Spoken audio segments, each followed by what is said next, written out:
into my leg, and the whole time I was conscious of footsteps, and then the crowd was so helpful. They were telling me, you got 30, you got 40, or whatever they kind of said. But down the bottom, as you come over the lodge, they started chanting Team USA, and I was like, oh wow, like they've made up a lot of ground. I better get going here. But I think they were just getting excited for the Americans coming. But yeah, the atmosphere was I could see she's very strung out. yeah.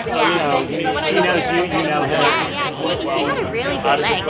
She didn't go anywhere. I must have just got a bit of a break, and I don't feel like it opened up. So she's had a really good leg. But as a team, we ran out of our skin, and we all did everything we were supposed to. And I was smiling coming into the mud, and I almost they set me up perfectly. And I felt like crossing that line, I was like, oh, I wish we could press together, because this was a true team effort where everyone put their best leg forward. From the moment Olli popped up right behind Chariot, I was like, we're on, like we're close enough, we're on, we're going to do it. And Linden had a ripping leg, and Jack held his own, and yeah, when you get given the momentum like that, you've got no choice but to do something with it. Yeah. What was the strategy for you on the last leg? So my dad was around the changeover, and as Jack kind of come up, he just told me I had to be patient, because he knows me, like as an athlete, he's my coach too. He knows I just have such a tendency to bury myself early.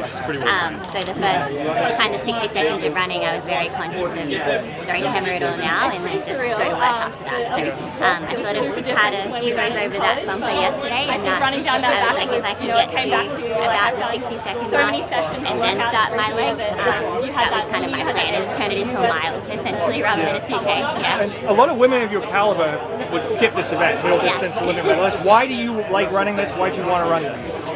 Well, it's a team. We wear the green and gold. We're running for your country. And there's a medal up for grabs. Our distance is so deep now that medals are really hard to win. So winning one as a team and having the opportunity to go after one, I would never pass that up. And I think for me, coming off the Olympics, it was a really hard grind in that base phase in 2024.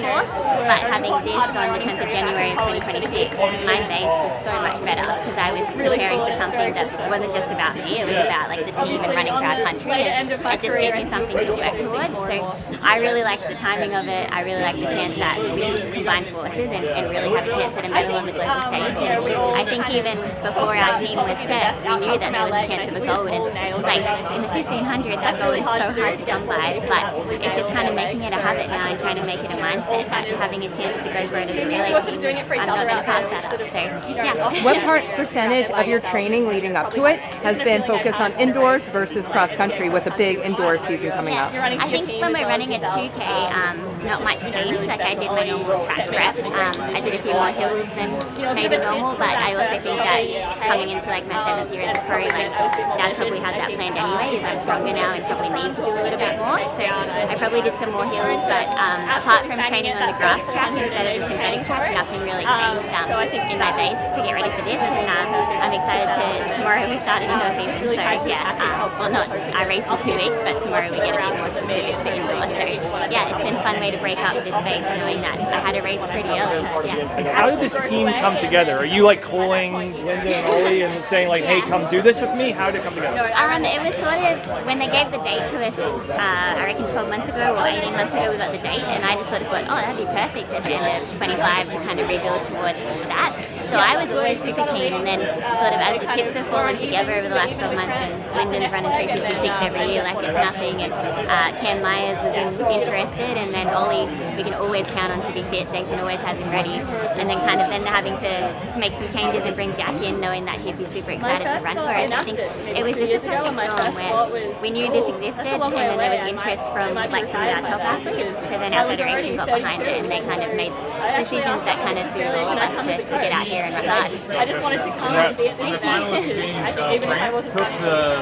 they took the wristband, or whatever you want to call it, when you're in the zone. You guys took it right away. Was that intentional? Yes. No, it wasn't. I think Jack and I just talked about, we didn't practice changes because we didn't need to, it's not 4x1, but we just talked about being really safe with the change. So my biggest thing was when they bring us all out, I didn't want him to not be able to sight me. When you're racing hard, it's hard to make smart choices sometimes. So I just wanted to be really visible to him. I waved him in and took the thing, but no, nothing tactical about the change. And your team probably felt pretty good seeing you get the baton, basically even with them.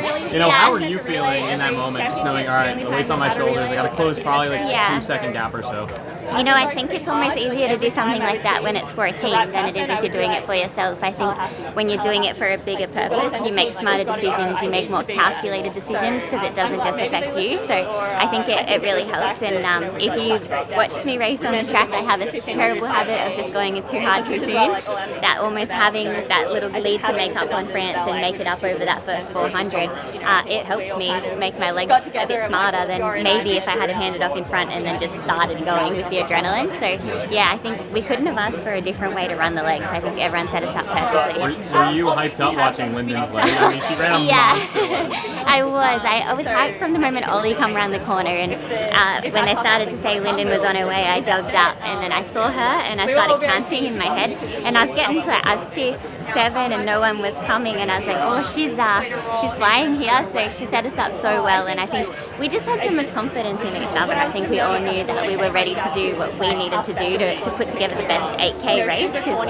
it is an 8K race. We just run sections of it, so it doesn't happen on one leg, and it doesn't get won or lost in one leg. It's about all 4 of us, and all of us ran the best we could, and it was perfect.